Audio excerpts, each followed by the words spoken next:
Cette vidéo relative aux principes budgétaires et comptables fait partie d'un parcours plus complet, vous permettant de mieux appréhender les mécanismes applicables aux collectivités, à leur budget, à leurs finances et à leur comptabilité. La première vidéo est donc consacrée aux principes budgétaires et comptables. La seconde, à la structure budgétaire. La troisième, à la prévision budgétaire. La quatrième, à l'exécution budgétaire. Et enfin, la dernière, au contrôle budgétaire.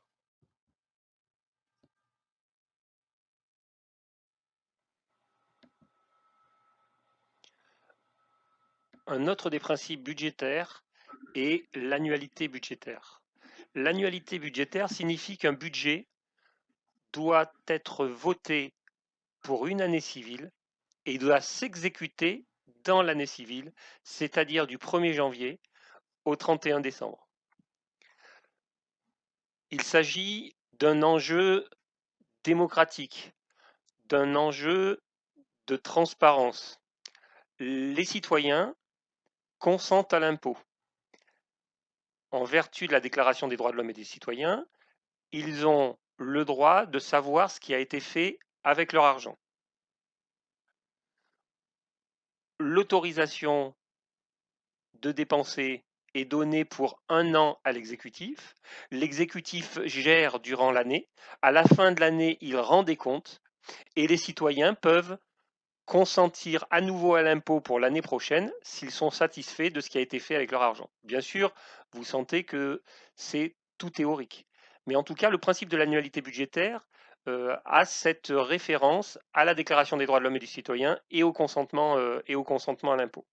Mais bien évidemment, comme tous les principes budgétaires et comptables, ce principe connaît des exceptions ou des atténuations. Des exceptions au niveau de la prévision budgétaire et des exceptions au niveau de l'exécution budgétaire.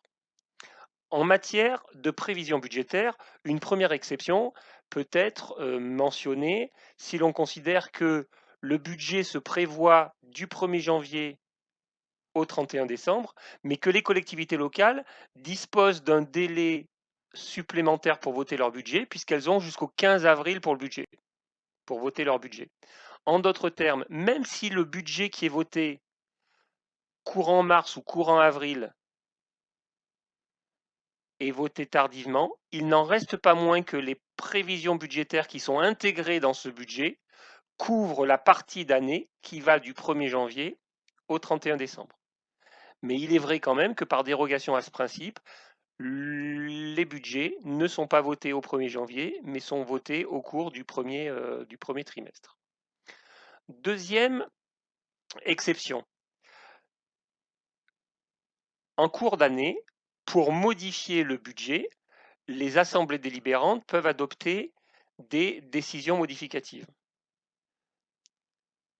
L'application stricte du principe de l'annualité budgétaire, qui veut qu'un budget soit prévu du 1er janvier au 31 décembre, signifierait que les décisions modificatives concernant le budget de l'année N doivent intervenir durant l'année N.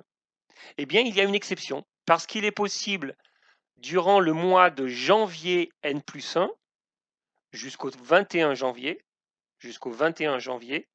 il est possible d'adopter une décision modificative qui va concerner l'année N. En d'autres termes, on peut jusqu'au 21 janvier N+1 modifier, faire des transferts de chapitres sur le budget de l'année N. Et enfin, dernière exception au principe de l'annualité budgétaire qui veut qu'un budget se prévoit du 1er janvier au 31 décembre, dernière exception, ce sont les APCP. AP signifie autorisation de programme, CP signifie crédit de paiement. Les APCP, autorisation de programme, crédit de paiement, ce sont des délibérations adoptées par l'Assemblée délibérante qui vont prévoir la réalisation d'un investissement sur plusieurs années.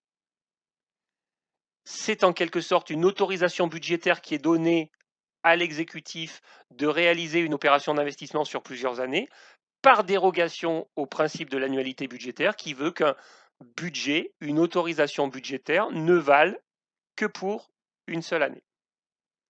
Mais nous avons aussi des exceptions au principe de l'annualité budgétaire qui interviennent au niveau de l'exécution budgétaire.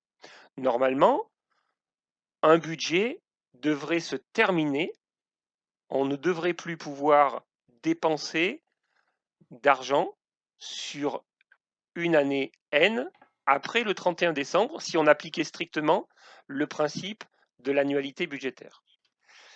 Cette limite du 31 décembre est valable pour la section d'investissement. On ne peut pas dépenser une somme en section d'investissement après le 31 décembre de l'année N.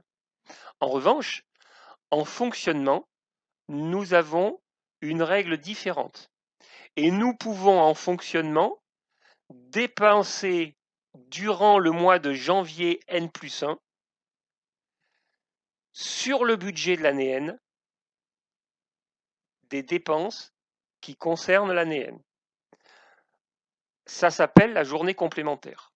En d'autres termes, durant le mois de janvier N+1, à la direction des finances, deux budgets sont ouverts. Le budget de l'année N et le budget de l'année N+1. Lorsqu'arrive une facture au mois de janvier N+1, les agents de la direction des finances doivent se poser la question, est-ce que la facture concerne l'année N ou est-ce que la facture concerne l'année N+1? Et en fonction, ils utilisent le budget correspondant. Plusieurs exemples pour bien vous faire comprendre. Prenons l'exemple d'une ramette de papier. Je commande une ramette de papier, c'est une dépense de fonctionnement. Je commande une ramette de papier le 5 décembre. J'engage la ramette de papier le 5 décembre. La ramette de papier m'est livrée le 26 décembre. La facture arrive le 27 décembre. Dans cet exemple, il n'y a pas de débat. Je paye la facture sur l'année N. Maintenant, plus compliqué. J'engage la commande le 5 décembre.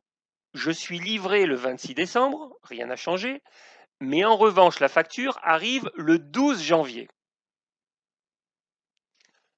Comme la facture qui arrive le 12 janvier concerne une opération de fonctionnement qui s'est déroulée sur l'année N, je vais pouvoir mandater la dépense sur l'année N. Donc, même si la facture arrive le 12 janvier, comme la facture concerne une dépense de l'année N, j'utilise le budget N pour passer la dépense, j'utilise la journée complémentaire. Je passe ma commande le 5 décembre, mais je suis livré le 2 janvier. Et je reçois ma facture toujours le 12 janvier. Est-ce que la facture que je reçois le 12 janvier, je la passe sur l'année N ou je la passe sur l'année N+1? Eh bien, en matière de fonctionnement, ce qui fait foi, ce n'est pas la date d'engagement, ce n'est pas la date du 5 décembre qui va être utilisée, c'est la date de service fait. Et dans mon dernier exemple, le service fait est le 2 janvier. Comme le service est fait le 2 janvier, la dépense doit être passée sur le budget N+1. En d'autres termes et en résumé, durant le mois de janvier, on peut passer des dépenses de fonctionnement soit sur l'année N, soit sur l'année N+1. Lorsqu'on reçoit chaque facture, il faut qu'on se pose la question, est-ce que la facture concerne l'année N ou est-ce que la facture concerne l'année N+1? Et en fonction de la réponse à cette question, vous utilisez le budget correspondant. Et ce qu'il fait foi, c'est la notion de service fait. À quel moment le service a été fait?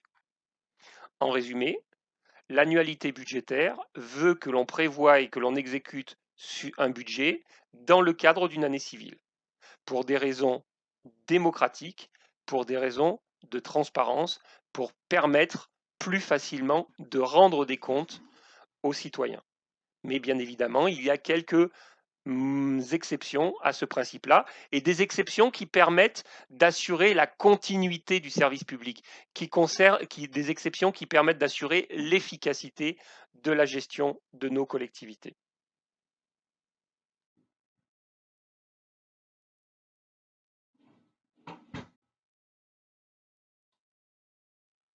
Si à l'issue de cette vidéo, vous avez besoin d'informations complémentaires, de documents, n'hésitez pas à nous contacter à l'adresse qui s'affiche.